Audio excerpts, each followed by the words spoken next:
Hello, my friends. How are you? Dakota Riley with the Penn and Dakota team here at Keller Williams with my good friend, as always, Bob Melone, Radius Financial. So I don't know if some of you might remember, we were here maybe just a few months ago when we started talking about the fact that we thought that interest rates, or we knew that interest rates were going to start to be on the rise, and it might start affecting some buyers, affordability, if you will. And again, with the combination of prices continuing to rise over the past year and now the interest rates, some buyers are finding themselves knocked down a peg on what maybe they can afford. Their purchasing power has been reduced, or maybe some people have been knocked out of the market altogether. So Bob's definitely helped me with some of my clients get around these ideas. So Bob, I just kind of wanted you to share some ideas that might be able to help some of these buyers with their payments and maybe keep on that track of home ownership dreams.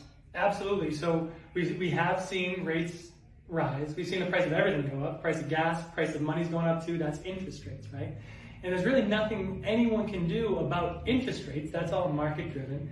But there are some things that any really good mortgage lender can do to help a client combat rising interest rates. And I have 3 tactics that I want to talk about, some tactics that we're using for just about every single one of our clients that we're working with now that are buying a home in this market. Number 1 is paying points to buy your interest rate down. Now, typically 1 point is 1% of your loan amount. And so if you had to come to the closing with an extra $3,000 or $6,000 to pay a point or two to buy your interest rate down, that's increasing your cash to close, and maybe you don't have that cash. But what if we did this? You had 10% to put down originally. What if we structured your loan with 8% down, and now you have the extra 2 points to pay towards buying your interest rate down? It's very possible that you could literally have a lower down payment, but your monthly payment's lower because you bought the price tag, which is the interest rate, on that loan down. And it hasn't changed your cash to close at all. That's perfect. Yep. I love that idea. So that's one scenario. Another scenario that a lot of people don't talk about is PMI. Now, most of the time when a lender sets a client up and then that client has to pay PMI, private mortgage insurance, if they're putting less than 20% down, the lender's setting them up with monthly PMI. Why? Because it's the way they've always done it, right? But PMI companies allow people to pay upfront PMI too.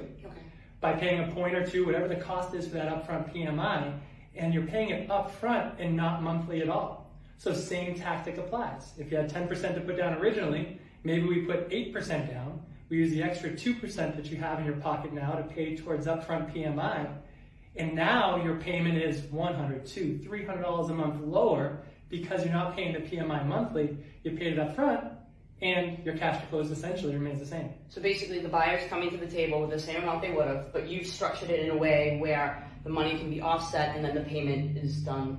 So kind of like more abundance versus scarcity. Absolutely right. And that's so important when you're working with a lender, just like when you're working with a realtor. You know you want to sell your house, but you don't want that professional to just be an order taker. I want to sell my house for this. Or, hey Bob, I have 10% to put down on a mortgage. Okay, here's your letter. No, what my job is to make your money work as impactfully for you as possible. So if you say to me, I have 10% to put down, I can show you those options, but then we should also get somewhat creative, and I can show you how we can use the same amount of money more powerfully for you. And that's what any good professional will do in any industry. That's really, really helpful. That's really helpful. And I think there's one other thing you kind of brought up that people might not even be thinking of. Yeah, so the other is improving your credit score. So there's a lot of different factors that go into the interest rate you're getting quoted from your bank. Now, it takes people typically longer now to get their offers accepted because it's just a more competitive market. So if we were pre-approving somebody today and they had a 700 credit score, that's a good credit score, right? But it doesn't get you access to the best rates and terms out there. 740 plus is the magic number.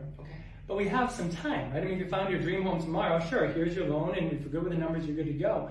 But why don't we do some things to hopefully improve your credit score so that a month from now, 2 months from now, when you find that house, now your credit score is 720 or 740, and you're getting access to lower interest rates, lower PMI costs too.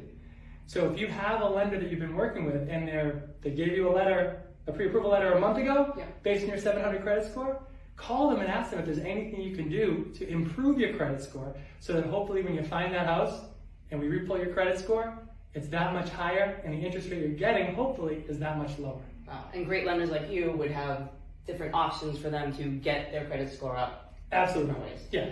Yeah, no, Bob, this is fantastic information. It's very timely because I know a lot of people, we knew it was coming, but until it was here, it wasn't real, and now it's real. And like I said, I know for a fact Bob's getting this done, so I just wanted to share it with everybody else because this is great information. And I think there's a lot of things that people aren't in this industry that I'm in and that Bob's in, we're not thinking about this every day, but this is what we do, and so I'm even learning more from him. So I want to bring him along, help this. Hopefully this will help some of you guys, but feel free, reach out to Bob, myself, we'd love to help you out. Bob, Thanks for having me. I appreciate the opportunity to help. All right, bye guys. Bye.